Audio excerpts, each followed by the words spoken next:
Hello, viewers.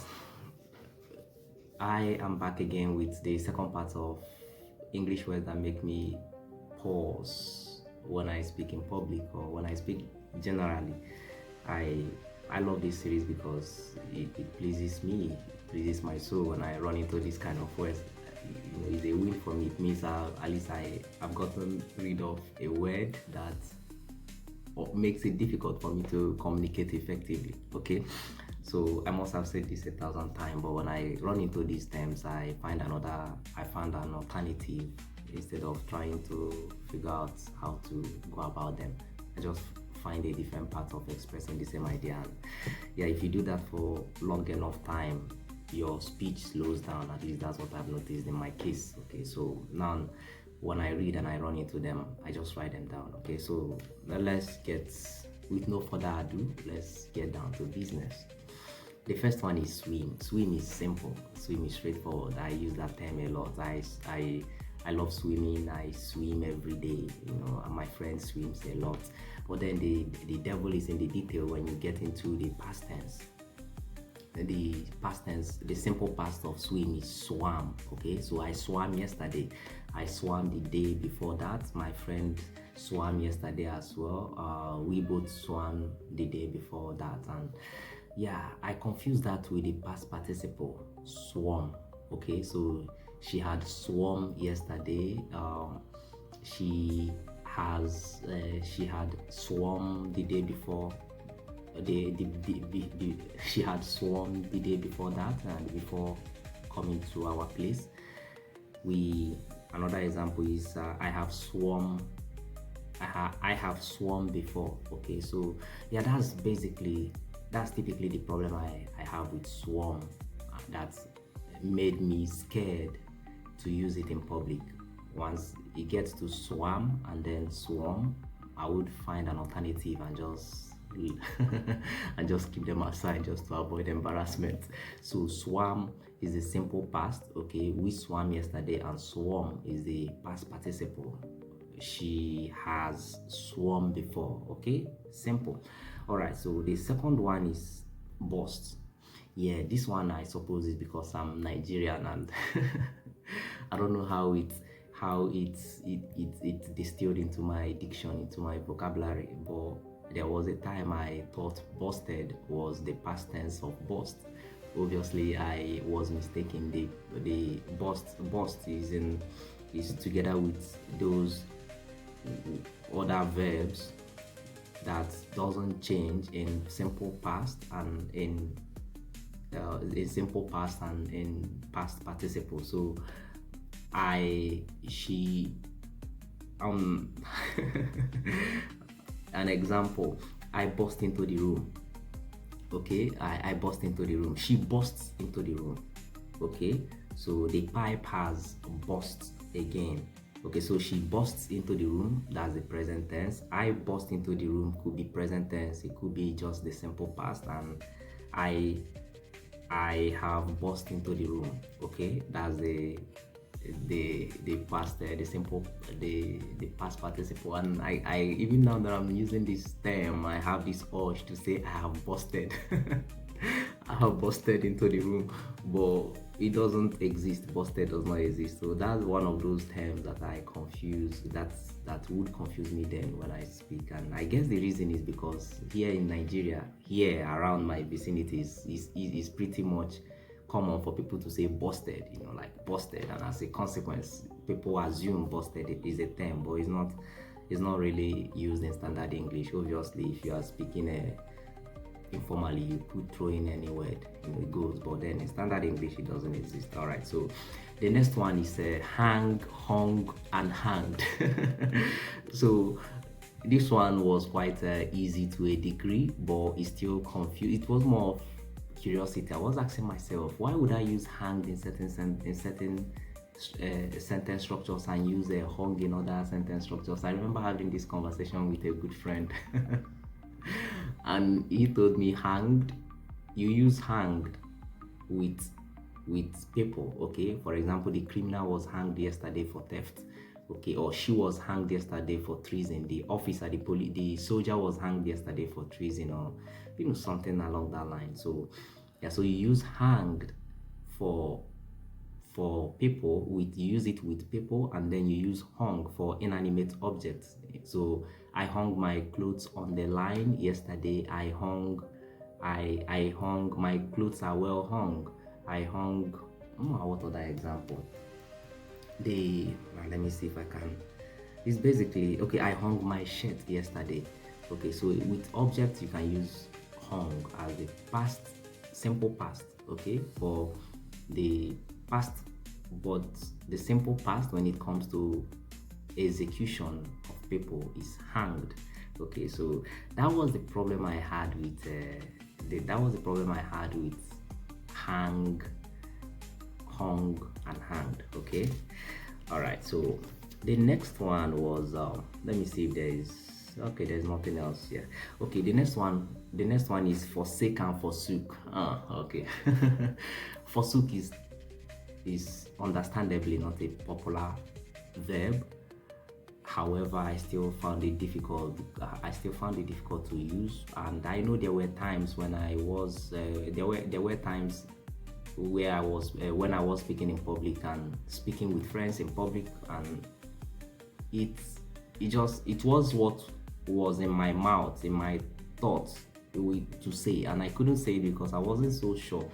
I suppose because I had not used it severally to be certain of it. Okay, so yeah, so forsake is the present tense, and then forsook is the simple past. Obviously, forsaking is the past participle, but nobody has issue with forsaking. Most people have issue with forsook. Okay, I can count the number of times I used. I can easily count the number of times I've used the forsook. Okay, so it's not quite common, but I try my best to use it as often as to practice it, so that in those rare occasions when it comes out, when it pops up in my head, I wouldn't have any difficulty using them, okay, or throwing them out in my sentence. Okay, so yeah, he forsook his old life. They forsook the city and moved away.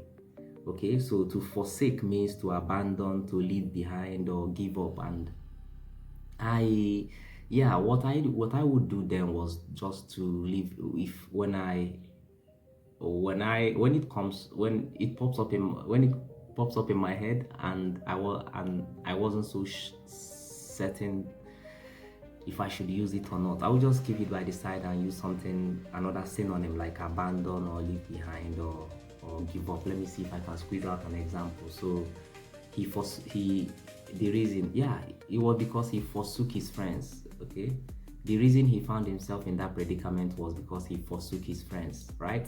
I wouldn't make a sentence such as that, even though I know it's to a degree archaic. Once you throw forsook, it becomes archaic. But it's not even the archaic part that makes it difficult for me to that would make it difficult for me to use a sentence like that. Is because I wasn't so certain of the verb, if I properly conjugated it. So I would use, he found himself in that predicament because he abandoned his friends. Okay, he found himself in that predicament because he left his friends behind. Okay, something along that line. So yeah, so the next one is rise, rose, and reason. So this is the archetypal example of the chain of words that confuse people when they are young. Okay, at least in my case, it confused me a lot when I was young. And okay, I doing Easter celebrations, and people are saying he has risen. In retrospect, looking at it now, I truly don't see what was so confusing. But then I knew I was very careful whenever I wanted to use it, because I wouldn't want to make any mistakes. So rise is the present tense, and then rose is the simple past, and then risen is the past participle. So the sun, sorry, all right, so the sun rises in the east. Okay, I rise early. Okay, so this is me employing it in the present tense. Now for the simple past, the sun rose at 6 a.m. He rose from his seat. The temperature rose quickly. So the next one is risen. Okay, that's the past participle. The sun has risen already. She had risen before dawn.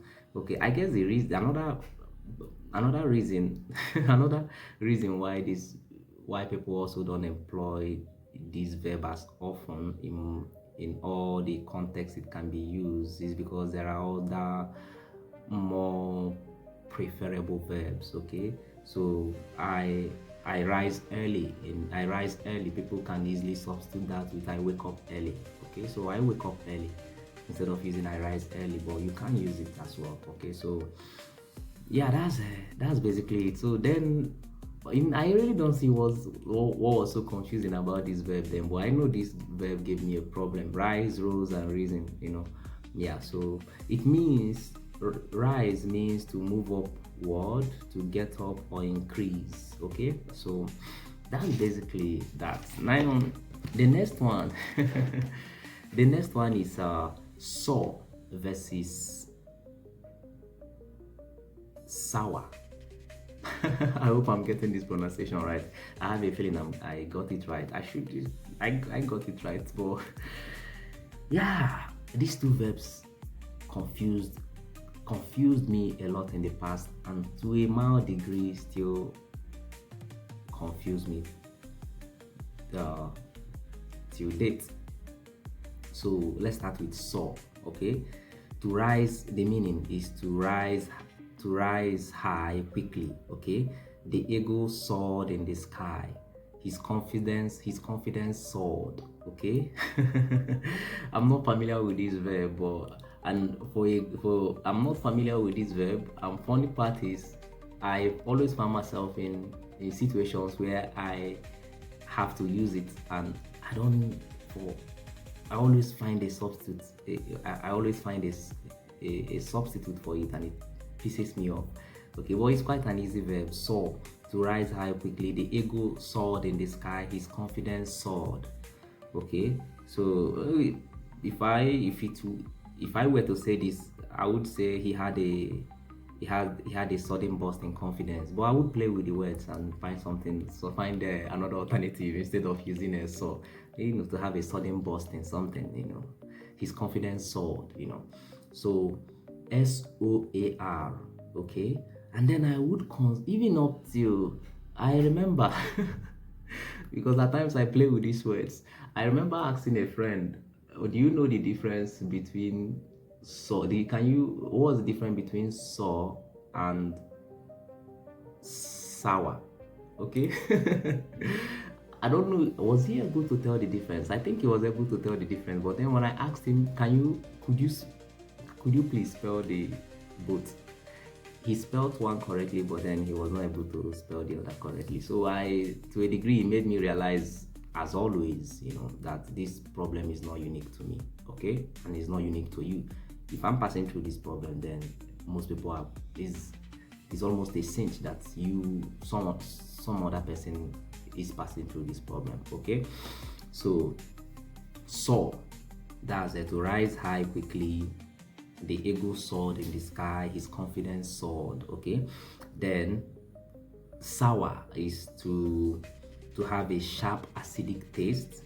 Okay, and just to talk about sour, because I remember then when I would write there was a time in the past when I wrote a letter, I journaled about my day, and I talked about how the food I cooked spoiled.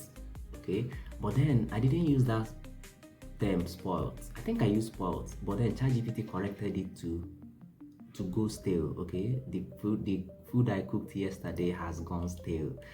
Yeah, I did not use, I used the sour. Okay, the food had soured, but for whatever reason, ChatGPT corrected it to go stale. Okay, so the food had gone stale.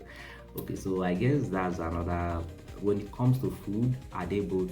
I think they are both acceptable. Okay, the food had gone stale, the food had soured. Okay, it just crossed my mind now, but I know I wrote something like that, and it got corrected either from spoiled to go stale, or from sour to stale, to go stale. Yeah, so yeah, to have a sharp acidic taste, unpleasant, bad, or bitter. Yeah, that's the figurative meaning. The figurative meaning mean bad mood, unpleasant, bad, or bitter in outcome. Okay, yeah. So but basically what the problem I had with this verb was I would confuse it with saw, saw, SOAR, and I I didn't even know how to the correct spelling for which one is the correct spelling for the both. Okay, yeah. So yeah, that's the problem I had with this one, and to a degree I feel it is resolved.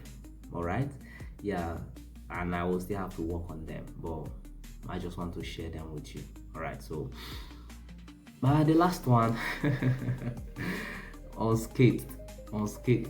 This one is a bit of the problem I had with it. The problem I have with it is pronunciation, more or less. Okay, unscathed. I would in the past I'm certain I would say unscathed. I don't think unscathed is the correct pronunciation. I believe it's unscathed. Okay, not harmed, not injured. I came out of the battle unscathed. Okay, not unscathed to the best of my understanding. Okay, so not harmed, not injured, and not damaged at all after a dangerous or difficult situation. So yeah.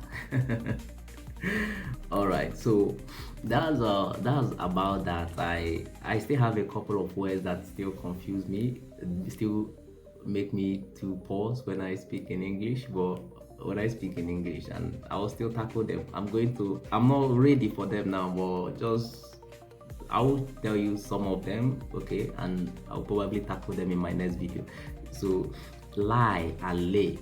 Okay, so those two verbs, I've gone through them. I've gone through them severally, and at times I would understand the meaning, and then but when you give me within days, I will forget them again, and then I'll have to reread them. So I've not really understood them. They've not really sank in. You see, did you see how I substituted understood for sang? Because what I wanted to say is that they've not really sank in, but they have not really sunk in. It should be sunk in. You see, these are the kind of problems I have, and then I substituted it with understood. I've not really understood them, but deep down what I wanted to use was sunk. Okay, so they've not really sunk in. All right, so yeah, so lie versus lay, and then this one is still tricky. So SEW versus so SOW, and the past tense SEWED. It's still fucked up in my it's still messed up in my head, but I will address them in a subsequent video. Okay, so that's the end of this video. I hope it made sense. I hope you picked up 1 or 2 points from this, and I wish you the best and take good care of yourself.